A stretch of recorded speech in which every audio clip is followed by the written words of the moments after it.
Kyle's eyes snapped open to the thick, syrupy silence of the night. The room was too still, too heavy, as though the darkness itself had a weight that pressed down on him. His heart pounded quietly in his chest, a dull thud he could feel in his throat. Something wasn't right. He lay frozen beneath the covers, listening, straining for any sound, but the house was dead quiet. No creak of floorboards, no hum of the refrigerator, not even the soft breathing of his parents down the hall, just silence. And then, just as his eyes adjusted to the gloom, a voice cut through the quiet. "He's coming." Kyle shot upright, his breath catching in his chest. It wasn't his mother's voice or his father's. It was familiar, and yet not at all. His eyes darted around the room, searching for the source. The shadows seemed to mock him, shifting and curling in the corners, hiding something waiting to be revealed. And then he saw it. The teddy bear on his dresser, the one that had always been there, its bun eyes staring blankly out into the room. But tonight those eyes weren't empty.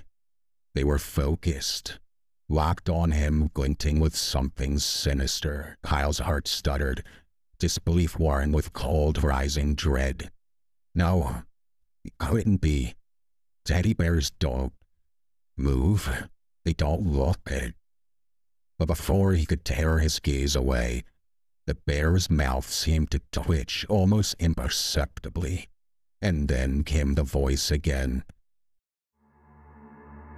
"He's coming for you." Kyle's throat tightened. This had to be a dream. It had to be. But the icy prickle on the back of his neck told him otherwise. Slowly, almost mechanically, his head turned toward his shelf of action figures. One by one, the little plastic warriors stood in their usual battle stances, except for one. A soldier, helmeted and stoic, had shifted. Its rigid, painted face was now aimed directly at Kyle. "The jester," the soldier rasped. "The jester is coming." Kyle felt the blood drain from his face, his pulse racing like a trapped bird inside his chest. His toys couldn't be talking. This wasn't real. This couldn't be real. "The jester is on your street." Hissed another toy, a fire truck this time. Its wheels scraped ever so slightly on the wood as it moved.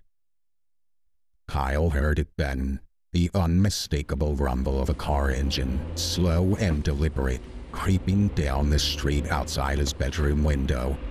His breath hitched. Coincidence? It had to be. Nothing more than coincidence. But the voice came again, dripping with malice. "The jester has arrived at your home." Kyle's skin crawled as he heard the slam of a car door, the weighty shuffle of footsteps on the gravel driveway. No. This couldn't be happening. But it was, and it was getting closer. "The jester is at your front door." The sound of the front door handle rattling echoed through the house. Kyle's mouth went dry. It was locked. It had to be locked. He had heard his father lock it. But then, the hollow click of the door unlocking tore through his denial like a knife. The door creaked open.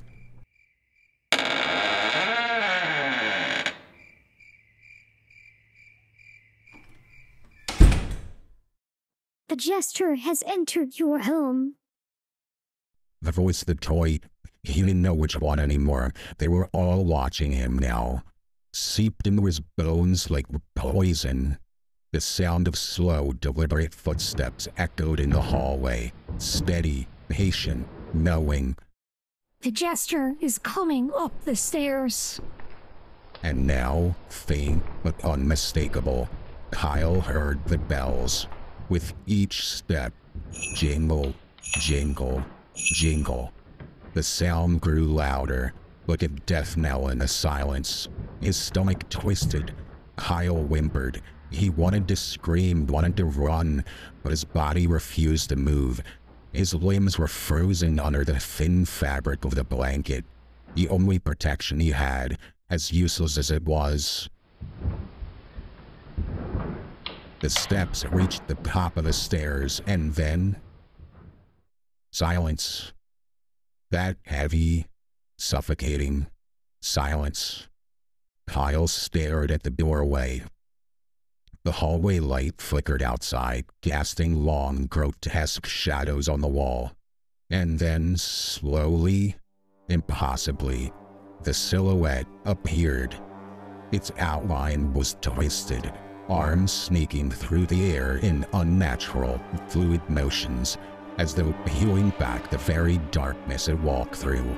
Its fingers, long, impossibly long, curled toward him, hungry and precise. Jester has entered your room. Kyle's breath came in shallow, frantic gasps as the figure glided forward. The closer it came, the more his vision blurred, and yet he couldn't look away. Closer, closer still. Its hand reached for him, those fingers, those long, bone-thin fingers just inches from his face. He could feel the cold radiating from it, the stench of decay and nightmares. But just as it seemed ready to strike, it stopped. The hand hovered in the air, the jester's head tilting ever so slightly, as if considering him. And then, as if obeying some unspoken command, it began to retreat. Slowly, silently, it glided backward, feeding into the shadows like a creature returning to the depths from which it came. The jester is leaving your room. Kyle didn't move, couldn't move, as the figure slid back toward the doorway, its twisted arms pulling away like the retreating tendrils of a nightmare. The jester is going downstairs. The faint sound of the bells trailed down the stairs, growing softer with each step.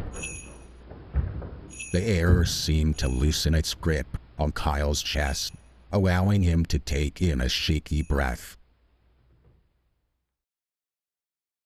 The jester has reached the front door, whispered the teddy bear, its voice barely more than a breath. Kyle's heart hammered in his chest, a dull thudding that matched the rhythmic chime of the bells. He waited, straining to hear the next sound. The door. He willed it, begged for it. Then at last it came.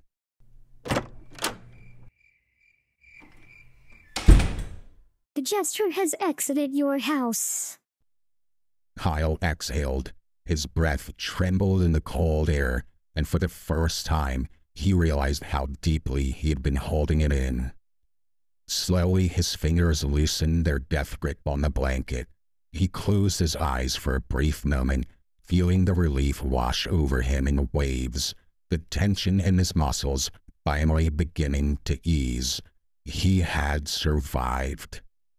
The toys fell silent, their strange, unblinking stares returning to their lifeless forms. The absurdity of the terror felt distant now, as if it had all been some twisted nightmare.